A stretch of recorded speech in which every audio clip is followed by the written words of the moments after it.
একটু ভুলের কারণে নয়, একটু ভুল বোঝাবুঝির কারণে মানুষ তার প্রিয়জনকে হারায়।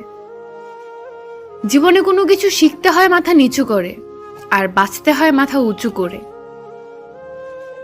ভালোবাসার মানুষটির অবহেলাই কারোর জীবন ধ্বংস করার জন্য যথেষ্ট।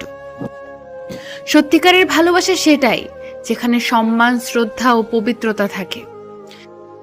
নিজের বাড়ি ভালো হোক কিংবা খারাপ হোক, নিজের বাড়ির মতো শান্তি কোনো রাজপ্রাসাদেও পাওয়া যায় না। তুমি নেই বলে শহরের এত মানুষের ভিড়ে নিজেকে খুব একা মনে হয়। হারানোর ভয় তো সেই বেশি পায় যে সত্যিকারের ভালোবাসে। আগের মতো সবকিছুই আছে, আমিও আছি, তুমিও আছো, কিন্তু নেই সেই আগের মতো ভালোবাসা। না পাওয়া কিছুর জন্য কষ্ট হয় না, কষ্ট হয় পেয়ে হারানোর জন্য।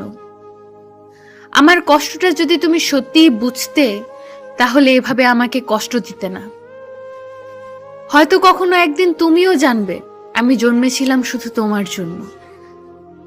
কারো অবহেলা পাওয়ার চেয়ে একা একা থাকা অনেক ভালো। একা থাকা অনেক ভালো, কারণ একাকিত্ব কখনো বিশ্বাসঘাতকতা করে না।